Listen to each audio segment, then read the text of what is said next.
मित्रों, ग्लेशियर के पिघलने टूटने के गंभीर दुष्प्रभावों से संबंधित जानकारी लेकर उपस्थित हैं।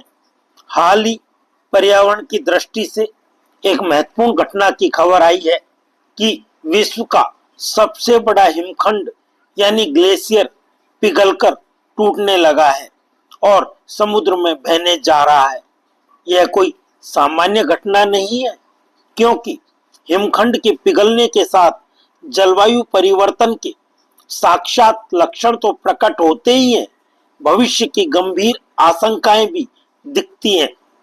संयुक्त राष्ट्र द्वारा प्रस्ताव के जरिए वर्ष 2022 में निर्णय लिया गया कि वर्ष 2025 को पूरे विश्व में अंतर्राष्ट्रीय ग्लेशियर बचाव वर्ष के रूप में साधा जाएगा। संयुक्त राष्ट्र का यह प्रस्ताव अपने आप में द्योतक है कि हिमखंड हमारे लिए कितने महत्वपूर्ण है और उनका अनावश्यक रूप से पिघलकर टूटना मानव सृष्टि के लिए त्रासदी भी साबित हो सकता है। इनके टूटने के साथ साथ जलवायु परिवर्तन के लिए, तापमान को सीमित करने के लिए साधे गए लक्ष्य और उस बाबत किए जा रहे प्रयास और जटिल हो जाते हैं।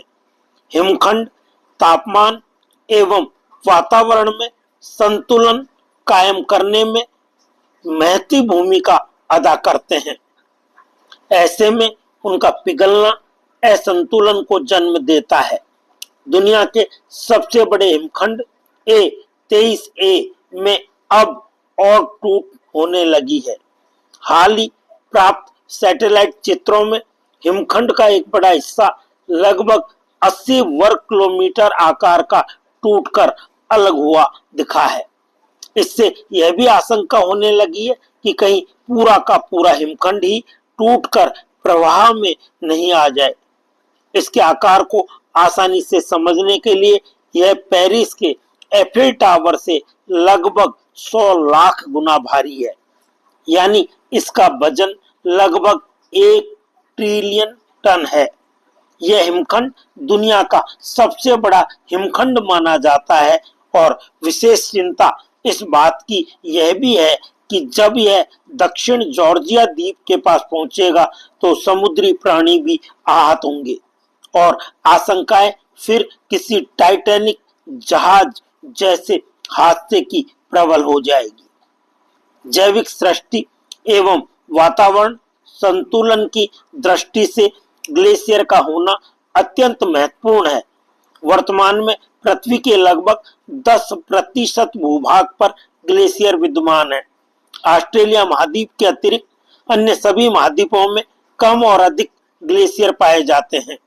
पूर्वी काराकोरम श्रृंखला में स्थित सियाचिन भारत का 75 किलोमीटर लंबा सबसे बड़ा ग्लेशियर है, जो तजाकिस्तान के फेल्ड चेको के बाद विश्व का सबसे विशाल अध्रुवीय ग्लेशियर है। हालांकि ग्लेशियर की व्यापकता के बारे में मात्र अनुमान ही है, लेकिन प्रचलित गति से इनके पिघलने पर यह निश्चित है कि समुद्री जल स्तर लगभग 70 मीटर तक बढ़ जाएगा और परिणाम स्वरूप तबाही का मंजर बन जाएगा। ग्लेशियर पर स्वच्छ पानी उपलब्ध कराने के साथ तापमान को नियंत्रित तथा अनेक जैविक विविधताओं को विद्यमान रखने का दायित्व भी है।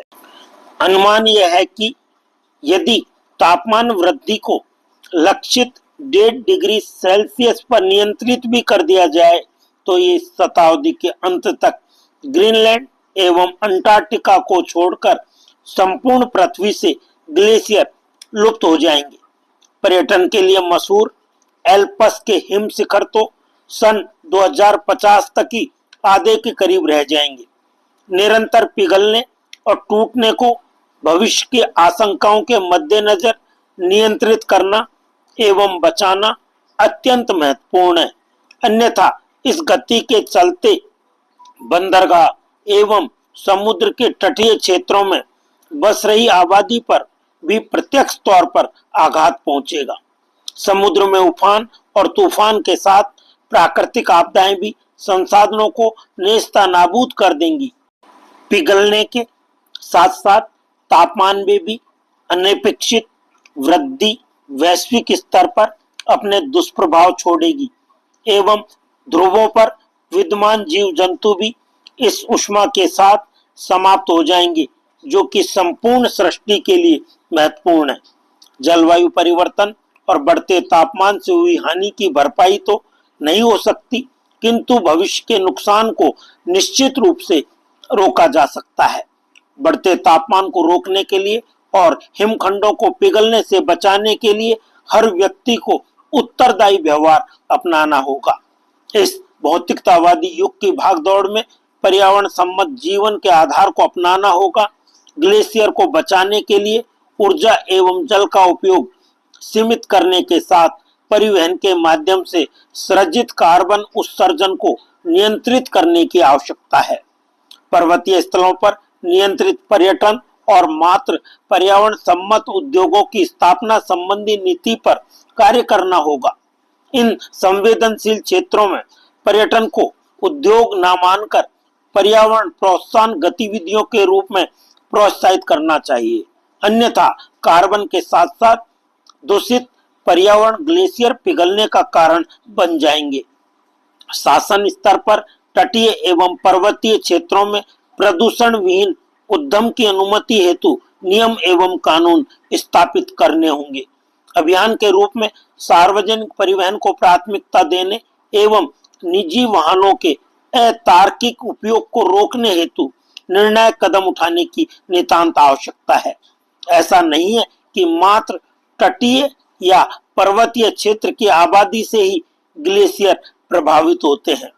पृथ्वी पर व्याप्त समस्त जीव प्रत्यक्ष या अप्रत्यक्ष रूप से इन्हें नुकसान पहुंचा सकते हैं, इसलिए मर्यादित व्यवहार ही जीवन का आधार है। मित्रों, आप सभी ने ग्लेशियर के पिघलने टूटने के गंभीर दुष्प्रभावों के बारे में ध्यानपूर्वक देखा, सुना व समझा। इसके लिए बहुत बहुत धन्यवाद एवं आभार।